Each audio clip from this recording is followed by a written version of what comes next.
অভিযোগ সংশ্লিষ্ট জনাব সাইমা ওয়াজেদ পুতুল, পিতা doctor M A Wazed Miah, মাতা জনাব শেখ হাসিনা নিজ বা পরিবারের অন্যান্য সদস্যদের মালিকানায় ঢাকা শহরে রাজুকের এখতিয়ারাধীন এলাকায় বাড়ি বা ফ্ল্যাট বা আবাসন সুবিধা থাকার পরও তা গোপন করে পূর্বাচল নতুন শহর আবাসন প্রকল্পে প্লট বরাদ্দ সংক্রান্ত আইন, বিধি ও নীতিমালা বা আইনানুগ পদ্ধতি লঙ্ঘনপূর্বক তাঁর মাতা জনাব শেখ হাসিনা, সাবেক প্রধানমন্ত্রী, গণপ্রজাতন্ত্রী বাংলাদেশ সরকারের সর্বোচ্চ পদাধিকারী ও পাবলিক সার্ভেন্ট হিসেবে বহাল থাকাকালে তাঁর উপর বর্ধিত ক্ষমতার অপব্যবহার করে অপরাধজনক বিশ্বাসভঙ্গপূর্বক তাঁর মাধ্যমে প্রকল্পের বরাদ্দ বিষয়ক দায়িত্বপ্রাপ্ত গণকর্মচারী, জাতীয় গৃহায়ন ও গণপূর্ত মন্ত্রণালয়ের বিভিন্ন পর্যায়ের কর্মকর্তা,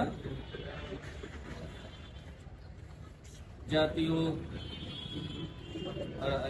রাজধানী উন্নয়ন কর্তৃপক্ষ, ঢাকার বিভিন্ন পর্যায়ের কর্মকর্তা সহ মোট 16 জন কর্মকর্তা প্রভাবিত হয়ে এবং ক্ষমতার অপব্যবহার করে আইনসম্মত পারিশ্রমিক না হওয়া সত্ত্বেও আইন মতে বরাদ্দ করার যোগ্য না হওয়া সত্ত্বেও পরস্পর যোগসাজশে পূর্বাচল আবাসন প্রকল্পের 27 নং সেক্টরের 203 নং রাস্তার প্লট নং 017 অভিযোগ সংশ্লিষ্ট জনাব সাইমা ওয়াজেদের নামে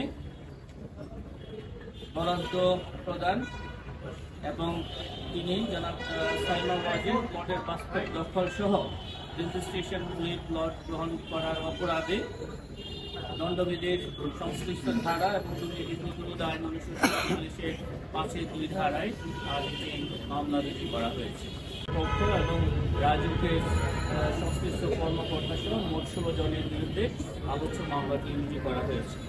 এখানে আপনাদেরকে আমরা এজাহারের পুরো এজাহারটা দেবো, সেখানে বিস্তারিত তথ্য আছে। এছাড়াও বাকি অন্য পরিবারের আরো 10 জনের নাম আছে।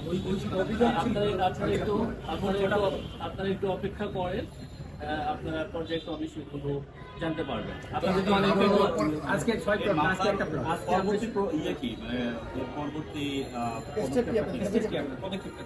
মামলা রুজু হয়েছে, এখন নিয়ম অনুযায়ী আমাদের বিধিমালা অনুযায়ী তদন্তকারী কর্মকর্তা নিয়োগ করা হবে এবং তদন্তকারী কর্মকর্তা তদন্তকালে বাকি কাজগুলো আমাদের প্রচলিত বিধি অনুযায়ী সেগুলো সম্পন্ন করবেন। এখানে আপনারা জানেন এখানে থেকে অভিযোগটা এখানে 60 টাকা নিয়ে আমরা আপনাদেরকে শীঘ্রই বাকিগুলো সম্পর্কেও আপনারা তথ্যাদি পাবেন। আমাদের এই সংক্রান্ত অনুসন্ধান শেষ পর্যায়ে আছে, সবগুলোই আপনারা জানতে পারবেন, একটু অপেক্ষা করতে হবে। তদন্তকারী কর্মকর্তা নিয়োগের পর তদন্তকারী কর্মকর্তা তিনি ঠিক করবেন ফৌজদারি আইন এবং প্রচলিত আইন অনুসরণ করে গ্রেপ্তার বা অন্যান্য কার্যক্রম সেই সব তদন্তকারী কর্মকর্তা তিনি নিজেই সেগুলো করবেন। তিনি তদন্তকালে স্বাধীন তদন্তকারী কর্মকর্তা সংশ্লিষ্ট আইন ও বিধি অনুসরণ করে সব ধরনের কার্যক্রম গ্রহণ করবে।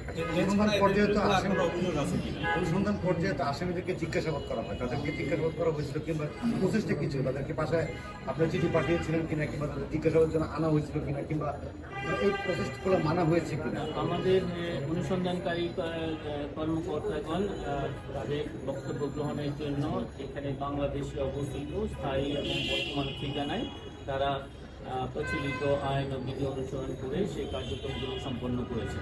ধন্যবাদ।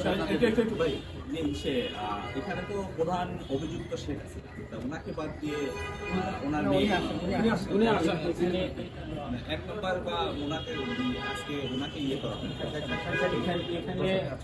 এখানে সবাই আছেন যারা এই প্লট বরাদ্দের সাথে যে পর্যায়ী কর্মকর্তা এবং যে বেনিফিশিয়ারি যারা আছেন সকলকে এখানে অন্তর্ভুক্ত করা হয়েছে। এছাড়া তদন্তকালে যদি তদন্তকারী কর্মকর্তা মনে করেন এখানে আরও কারো সম্পৃক্ততা আছে বা আরও সম্পৃক্ততা তিনি পান, তাহলে তাদেরকেও এই মামলায় অন্তর্ভুক্ত করা হবে। আপনাদেরকে অনেক ধন্যবাদ।